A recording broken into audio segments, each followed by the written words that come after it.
Hello and welcome to YouTube's favorite comic book channel, Cartoonist Kayfabe. My name is Jim Rugg. I'm Ed Piscor. Before we begin today, I want to remind everyone that we do have a Cartoonist Kayfabe Patreon now. 3 different levels will give you access to our videos early, and at the King Kayfaber level, you actually sit in on the recording session and have a lot of fun, in between recording sessions, we get into some fun conversations that are a little extra bonus. It'll also give you a leg up on the Kayfabe effect, so check out the Patreon, see what level works for you. The other best way to support our channel is we are working cartoonists. You see our bibliography in front of you on the screen right now. Buy our books. Best thing you can do to keep the channel coming to you daily. And we've got some big books coming out this year. Ed Piscor's Hip Hop Family Tree Omnibus will be out later this year. Pre-orders due now, so you want to put your name on a copy before those things sell out. That is a collection of all the Hip Hop Family Tree material, including 140 extra pages, many created brand new for this collection, so you're going to want that on your shelf. Red Room Season 3, Crypto Killers, will be starting up very soon. 4 issues of that. Here's the issue number 1 cover, the issue number 2 cover. There are also some very cool variants that will be available, including my variant, an homage to Youngblood number 1. You can also pick up X-Men Grand Design, 3 volumes and an omnibus, WYSIWYG if you're lucky, and the 2 initial Red Room trade paperbacks. My next book is Street Angel Princess of Poverty, coming out this summer from Image Comics. We'll collect all of the Street Angel comics that are not in Street Angel Deadliest Girl Alive, also available from Image Comics, so pre-order that one today. You can also pick up Hulk Grand Design as well as the Plain Janes. But Ed, we are here today for the makers. We are going to look at a classic, Andrew Loomis's Figure Drawing for All It's Worth. This is one of those books that, man, if you were reading interviews with comic book artists and trying to figure out, like, how do you get better? How do you learn anatomy? Andrew Loomis's books were constantly referenced by comic book pros, has a whole series of these, and they've recently been reissued. Yes. So this was a reissue that I picked up within the last couple of years. You know, they were out of print for a long time, but now you can kind of find them. So Out of print for decades. And it must have been so ubiquitous at a certain point because it was, shouts to Uncle Steve Lieber, man. At comic conventions, he would have like a little leaflet, like a little flyer that he would have to young makers. It was like the coolest thing because it's like nobody, he's not an editor or nothing. Yeah. But people come up and to like show off submissions. Had this little paper with 2 sections. One section was like comics reference stuff. So it was Comics and Sequential Art by Will Eisner. It was Understanding Comics, Scott McCloud. And then the art books, Figure Drawing for All It's Worth, Andrew Loomis, and the George Bridgman Constructive Anatomy book. So you get that paper. There's your marching orders. You could get everything. You could get freaking George Bridgman's Constructive Anatomy at like Walden Books. And there's so many, Dover Press. Like those motherfuckers could print stuff. It's such a high volume that it costs like $10 or something. Could never find this. Couldn't find this in the library system in all of the Pittsburgh Carnegie libraries. It was only like, maybe the Indicia here will tell you, but I swear within the past 10 years. yeah. This edition is 2011, and it's Titan Books is who put this out, so they may be doing subsequent printings as well. Yeah. Yeah, I don't think it's nearly as hard to get now, but that initial copyright, 43. So it's something that served generations of, aspiring figure artists. And I swear to God, the last print run before they reissued it was the 60s. Like, I don't think it was in circulation for a good chunk of time. You see all these techniques, you see the styles. I often, in between projects and stuff, will go back and do some of the exercises to try to loosen up my figure work a little bit, try to understand those hips a little bit more. And he has good examples in here, but there are guys who take his stuff for gospel. This will be your Steve Rudes. And Alex Ross are the 2 I think of as like, those are the disciples. Specifically Rude in his comics work, because there are so many methods and materials that Loomis uses in this book. We just saw some coquille board earlier. And Steve Rude will incorporate that into his comics work when appropriate. Yeah, and a lot of stress on things like proportions. And he gives them in a variety of ways. Like we're seeing headshots here, but we're going to see things where it's like a third of the body, being like knees, belly button, top part. And like just breaking this stuff down over and over to really try to make it visually representative, something that you could actually like remember, like, okay, it's 4 of these units high, or it's, 2 torsos and stuff like that. And you see it here, like now we're going to put it in various perspectives, which of course, this is written as like a for the illustrator, Yeah. for somebody who's going to be doing jobs where they got to draw figures into sketches and into finished illustrations. There are people who are not makers who are watching this just out of curiosity too, and like pointing out certain things like you don't know it until you like really see it, but like this farther foot is shorter than this foot in perspective, and as a young maker, that feels wrong to do. Mm-hmm. It looks right, and you're not questioning anything, but when you're putting the marks down, and you're like, what, I gotta draw this leg smaller? It doesn't feel right consciously. So, like, to see the breakdown, it just makes more sense. There's a lot of, like, emphasis on perspective, but at one point in here, he says, if you don't know perspective, go get a book on perspective. You gotta learn perspective. But there's tons of this stuff where like you see these cross sections and this is how you mark a center point in perspective, one overall, but then even the subdivisions of it. And this cross section that you point out, Ed, with the shorter foot, we're gonna see more and more of those where like he's drawing kind of a three-dimensional figure, but also drawing that, what it would look like if it were like just 2 dimensions, if you cut that figure in half. This was, like stuff like this would be really mind-blowing for me when I was looking at this book the first time. And this is actually a book I got hold of in high school and was copying reproductions, and I brought some of that sketchbook. That's awesome. Where it was like trying to learn anatomy. But here's some of the perspective stuff. Was it in your library? Like, I must have pulled it out of, I can't remember if it would have been my school library, but I'm betting I pulled it out of my high school library. This is something that I can remember early in the Wizard coverage whenever they're talking like Bart Sears doing perspective of this type of thing and how you actually do like, okay, if you're below the horizon line, maybe you're 2 heads below. So if the person's all the way in the back or all the way in the front, it's still 2 heads, relative to that person. But some of this stuff it looks like so much math. Right. And you could be 100% accurate all the time and it takes some sexiness away. The greats can fudge it. And it doesn't matter. And you even know it's wrong, but as a composition, in terms of an interesting, fun illustration, it totally works. See, this shorthand, this is the stuff that's like so important to me. Because like so many people, and even me for years and years, I'm building my figures like action figures, where there's like this like torso piece and the leg comes down. The widest part of a person's body is this ball joint. Yep. Not the ball, but like the hip part. That's the widest part of the body, and it comes out. So the legs don't come down; they come out and down. And you see that there's never straight lines and stuff. Like if you get perfect at these, like you really master this, you're 90% of the way there. Yeah, and this stuff would always it would blow my mind, and this was very hard to be disciplined and try to do as a kid because like.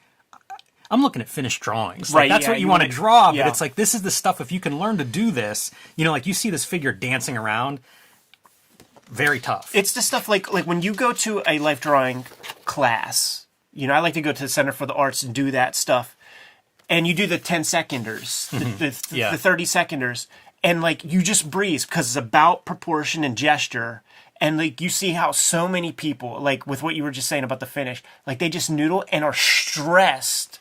Like, how am I supposed to, mad? How am I supposed to draw this in 10 seconds? And it's like, it's not about this. This is that cross section that I was talking about where you see like, this is the side view, this is your front view, and then this is a 3/4, but you can see that side view in the middle. Like it's still, he stresses like, remember the volume part as you're like building out these figures. And I think that's a really good tip. Like if it were a head, this might be the piece that you're remembering in terms of like try to get that volume right. He also does this where it's a very natural progression to go from the stick figure, like bulk it up a little bit, bulk it up more. Yeah. And this is about where you need, I think, for anatomy. Like this is what you got to know even more than having the exact construction of all of your muscles. Sure. Go back one to like the vest part. Like where shows that one figure? Like this. This is a good place to like because like the back muscles are so goofy when you look at a muscular person to know that it's like this like in the middle of the gluteus area. Right. You just kind of like bring this like vest and wrap it around. Like I found that to be very instructive. It made me think of, is it Armatron? There was like an early Image comic that one of the colorists put out. Oh yeah, Steve Olive, Armature. This guy, it was about like this figure. Yeah. See, this is more of that cross section that I was talking about, and this is cool because it's perspective, right? Like here, we're underneath that circle, and up, down here, we're above it. That's the thing that people don't think about. Like if you have a face, if an eye is here, Yeah. then you see the under part of this eyelid and the upper part of that eyelid. But if the eye is up here, you would not see that upper part of the bottom eyelid, but you would see the top. And like, you need to know that stuff. This figure and perspective thing, I would admire so much how this looked and just struggle to draw all of this. That's what I'm saying, because you have to draw that small leg back there, and it would just be too small compared to like this area and stuff.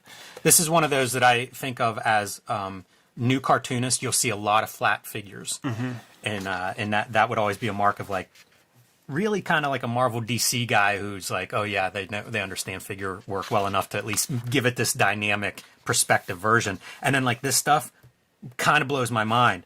All scaled from this figure. So like he's kind of showing like how these various breakdowns would work.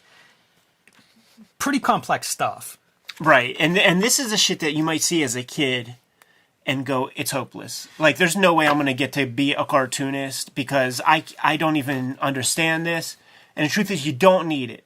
But if you want to be Hal Foster, you need it. Yeah. And there is kind of the fake 90% of the way there will kind of get you to that illusion. And to me, it is that thing of like, okay, we're all these figures, 3/4 of their height from their horizon line. And then you can kind of build out from there. But the perspective stuff, man, like this, a figure laying down in perspective, good luck. Totally. We talk about it all the time. Like this should be on page 300. Where do you put that neck, you know? Yeah. Like, or the figure in perspective bending and twisting. But see, here's the thing. He's not there's some kayfabe too, because he had a reference, I'm sure, for that. He's not doing that out of his head, that bent figure, and there's no mention of that in here. Once you get deeper into this book too, I think that this is the kind of thing like you can continue to reference throughout your life. Forever. I keep it right next to the table. I love this drawing, and it points out certain bumps on the body that are bones. This is where, you know, your ulna sticking out, your clavicle, like all of these different pieces of the human anatomy. Your hip bone, Ed, you're talking about the widest point right there. There's a bone right under the surface at that widest point, you know, well, unless you're super fat, maybe. but you know, like, I like knowing, like, certain of these bumps, they're not muscles. Like, you're not going to squat your way to a bigger bone here. The one girl, I think that's helpful. I find it helpful. The one teacher at the Center for the Arts, she was so dope. She's like bone, muscle, tendon, fat pad. That's like what you're seeing at any point. So like, you know, this is a fat pad. Mm-hmm. You know, these are tendons. Like this is not a bone. That's a tendon, but there's a bone here. And like just knowing what those pieces are as you're drawing, and you kind of take your time. You know what you're drawing. Like you're more mindful, and it's you know, one of 4 or 5 things. And this gets really strange where like it's probably not bad to understand this as you get deeper into drawing and drawing the human figure, but also like it's so technical. You know, at some point, like it's probably more than the average cartoonist needs. But as you get better and better, like this will help you get better because you'll understand that construction. It's all-star stuff. Like where these bones cross and stuff. And also Bridgman helps you better with this part. Because like constructive anatomy, where he treats the bones as like practical objects, we'll put like a hinge on it and stuff and show you like what's possible. This is like your Bernie Wrightson knows this shit. When you see the fucking wrist bones and stuff like that, we're getting to you could become a unicorn by dedicating yourself to this stuff. I love this kind of stuff so much coming up. Like this is stuff that I would always be looking at. Totally. And, like bodybuilding was really big in the 90s, so I'd see like those bodybuilding magazines. And it was the same deal. Like those guys that have no body fat, and it was almost like you could probably body paint that, dip them in red, and it just looked like those muscles. Right. But it's so technical. You know, like this is really like getting into the dissection of the muscles. At art school, they had us do this. They had us draw bones. Yep, we did that. And then you bring it in, get a grade for that. Put a tracing paper over top of it, and I then like that. and then you put the muscles on tracing paper, and then you get a grade for that. Yeah, I often think about the skills that cartoonists have, and anatomy is one of them. Like it's a weird. you walk around with a knowledge of muscles and tendons and where stuff's attached. That's way above the average person on the street. But dude, it's specific. It's the superhero type cartoonist, because one of the big interviews Robert Crumb did when he was doing the Book of Genesis was he was talking about giving so much props to people who do mainstream kind of superhero comics, who can twist the figure up and all that. He was like, I had to learn how to draw human beings correctly from my mind without using reference all the time. Like I skated by for 40 years of a career without really having to do that. These mannequins, I think we've all seen. If you've ever gone through like an art school or gone to an art store, you'll see these. Just the worst. And I like seeing like, this is how to use them, where like they really are kind of a step of that shape, you know, that we were seeing earlier of like, draw this rough, you know, underdrawing, like in a weird way that he's showing how the mannequin translates. Right, but even that is super amazing. Stiff compared to every other drawing in this. Look at that for a foot drawing. Oh, yeah. 4 toes, though. So add that to the zine of misnumbered digits. And he plays a little bit with materials in here. There's not a big emphasis on it, but you'll see a few like line drawings versus pencil drawings and things. I love this stuff. Yeah. This is huge for me. I can remember compilations somewhere of like a face lit in all these different ways, and it might have been something an artist had assembled for himself. Yeah. Just to have like interesting ways to apply shadows, and he gets into really complex shadows here. On our Crooked Man video, somebody put a comment in there. It's from Angoulême, and it was Richard Corbin's like president speech. Like I guess he wasn't planning to go, but I think he did go. But he put this video out, and it scrolled along like a book, like a shelf full of his sculptures, and you get to see them in that video. All these different doughy heads and stuff. And I used to think, I said it on the channel, man, some of his characters feel like Play-Doh to me. And like his sculpture, like he's drawing these Play-Doh looking, because it's not the most sophisticated, right? And he drew these little dough people into his comics. This is pretty neat. This is drawing from a model, but kind of showing various breakdowns, again, of like those relationships in terms of figuring out middles, you know, like start at your top point and bottom point, and then what's the middle point. And it reminds me, Ed, when you talk about watching Neil Adams draw and he put like certain points on the board and then he'd be sort of like filling in and like a figure would emerge. It kind of reminds me of this, because that's how he describes it, as like 2 points, your top and your bottom. Middle point, you know, what is that on the composition? And it's what the amateurs don't do whenever they're like, oh, I'm drawing this eyeball. And it's like, maybe draw the whole thing first, right, and then draw the eyeball. And he really lays it out in a clear, instructive way. A little of that coquille. Some more coquille. These are wild, where it's part figure and then you get to see like the underdrawing. Kind of a reverse of what you described about drawing bones and then building out muscles on top. There's a great Instagram that I follow called Kato Anatomy, and the guy just draws figures and kind of cross sections off all the stuff, kind of like that. It's just so beautiful to watch. Yeah, if you just went through and copied this book every day, do a half hour of just fast drawings and stuff, you'd probably improve. Oh, there's no doubt. And like I go through this book the least because it's so like rigid. Mm-hmm. But like the constructive anatomy, like I will draw the whole book. I've drawn that whole book. A lot of times we're going to Muybridge territory here. Yeah. There's a lot of reference that will provide this type of thing. Photo reference of like movements and things like that. There's your sculpted back that's challenging. Mashed potatoes. I love these like regal old ladies, like straight out of like the 40s with that hair and stuff. How great is the hair when you look closely and it's just like side of the pencil, you know, a couple of dark chisel marks here and then a couple of the lighter ones, and you've got a full head of hair. Yeah. But I see so much of like the Steve Rude and the Alex Ross drawings in this. Like anytime you see Alex Ross pencils, I feel like they kind of look like this. Uh-huh. A lot of side of the pencil stuff to make these marks. It's funny to me, a lot of the figure drawing of the women in here, they'll have shoes on. So it's like, here's your nude figure, except listen, for man, shoes. She doesn't want to be naked. Is that is that fetish? Little fetish there? Maybe they had the hammer toes and they were being self-conscious. And again, kind of some of this stuff is about various tools. He also does this over and over.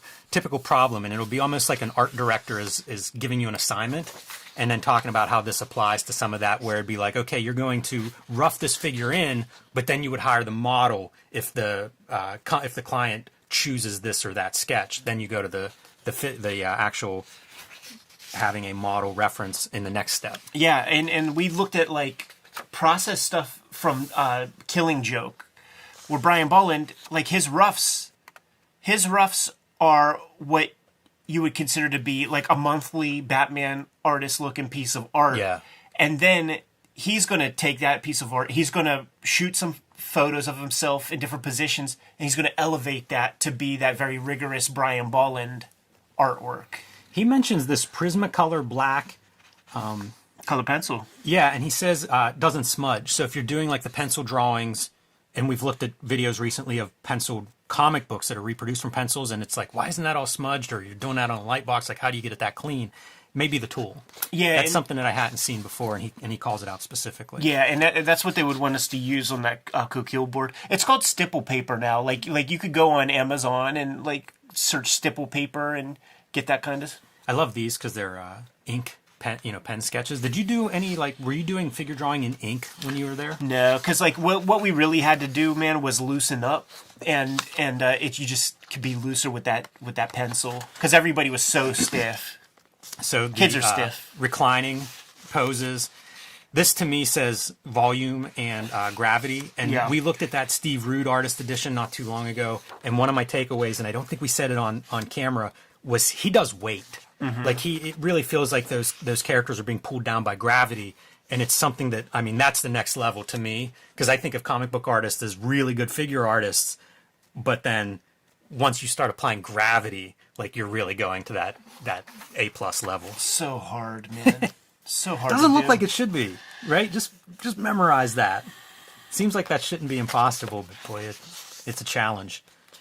Muscles of the face. This is your big jawbone that became very popular, and 90s artists would always accentuate that. Like an extra ridge there on the back corner of the jaw. Right. It's when they draw the square jaw, but like the people who can be more sensitive but pay attention to that, that's something that I notice a lot. Learned a lot about anatomy drawing Red Room, watching people get dismembered and stuff. Sure. Gotta get that anatomy correct. I pulled a Jack Ham cartooning book whenever I pulled this. Yeah. And it's funny because like there's tons of this kind of stuff in there too, but it's through the lens of cartooning. Mm-hmm. So like your nose variation be like a square nose, that letter C, Charles Brown nose, like all these different ways to approach features that lie outside of, say, a referenced, realistic approach to it. Here's the chapter that we all need to do more little kid proportions. We've seen so many Nightmare Little Kid stuff. And then hands, of course. Hands and feet both. Which you will extend to whole books. Right. Yeah, I mean, this is, look, you could fill up a house with drawing books. Right. This is one of the ones that, in comics at least, is very revered and talked about, probably in commercial art, very much, kind of rose above and became very popular. So it's cool that it's back in print. And if you're looking for anatomy, you could do a lot worse than this. Yeah. And I do got to show off my anatomy notebook. Yes, please. This is my high school. It's so good, man. I had this exact tablet. This is stupid, too, Jim's Anatomy. It's so funny, though, because I did not remember that this was Loomis's book until I went through this not too long ago. And I think we showed this in a previous video. But I realized this is exactly Loomis. Like, I got hold of the Loomis book before I even knew who Loomis was and would just go through and copy, like, some of these pieces from the book.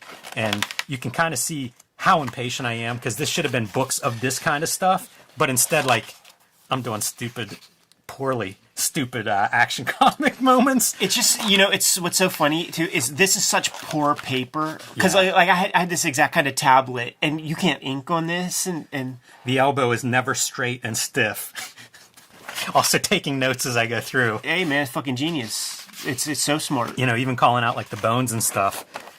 It's funny to see this stuff now, because, like, this would have been 10th grade, maybe, something around that time, and just trying to figure it out. Like you've mentioned before, Ed, once you decide this is the path, it's like so much to try to learn, and it's so frustrating in the beginning because you just don't know any of it. Yeah, and I'm gonna put a disclaimer out there to people that like if you have an ambition to like make comics per se, fucking also make the comic. Don't get so caught up in these how-to books that you become a how-to book fetishist. Because 100%. That exists. I know those people. Like, some of the people I went to art school with had all these books, drawing from the right side of the brain, all this kind of stuff, and they got so into being like a student of the thing. Maybe even Steve Root is kind of still in that in a way, man. Like his sketchbooks are epic from what I understand. And, it's not like he has comics coming out all the time. So it's like, pick your poison. Like, what are you? What's important to you? But if you want to make comics and figure this part out along the way or something. But don't just fetishize. It's the best advice. Yeah. Because you're never going to get to a point not making comics where you're ready to make comics. Like, right. You have to make some bad comics. So bite the bullet and dive into those. And this is a side. Yeah. This is one of many, many tools that you can keep trying to apply as you keep moving forward in the comic making process. Also, there's no way you could tell me that this lettering did not influence Seth on like the complete Peanuts. Good call. This whole package where it's like 3 colors or 4 colors. Yeah. Like, I mean, this is Seth lettering. Even this part. Good stuff, man. Long time coming. Putting this on the channel. Jimmy, you good to go? I am. Kayfabers, like, follow, subscribe to the YouTube channel. Hit the bell. We'll notify you when new vids are available. King Kayfabers get these videos before anybody else because they are on our Patreon and we deliver them those videos before they see the light of day to Gen Pop. But the vids are brought to you by the books that we make. Jimmy, tell the people what you have. Street Angel. Princess of Poverty is my next book. It'll be out this summer from Image Comics. You can pre-order that one now. It collects all of the Street Angel comics that are not in Street Angel Deadliest Girl Alive. So together, this will be your complete set of Street Angel comics and a very complimentary, handsome set. I also have Plain Janes and Hulk Grand Design on the stands now. And you can join me on patreon.com/JimRugg to see my latest comics that I've been posting weekly on my Patreon. Hip Hop Family Tree Omnibus coming to you in time for the holidays this year. 504 pages with 140 pages of additional art and supplemental materials, including a bunch of art that I did specifically for this book. Put in your pre-orders now. We need to know how many of these things to print and get out to the stores in time for Christmas. There are 4 volumes of Hip Hop Family Tree out there. There are 2 Red Room trade paperbacks, but we're going to begin the last series of Red Room in May, a couple of weeks from now. Red Room Crypto Killers 1. This is the cover. It'll be coming out on a monthly basis. It's going to be coming out. Every story is completely self-contained. 2 trade paperbacks of that out there. 3 trades of X-Men Grand Design and WYSIWYG. Jimmy, tell the people what else we have going on. You can subscribe to the Cartoonist Kayfabe newsletter at the links below this video. You can also find Cartoonist Kayfabe t-shirts, merchandise, hats, fanny packs, stickers, and more at our spread shop. That link is also under this video. All good stuff, man. Give them those marching orders and we'll be on our way. Make more comics.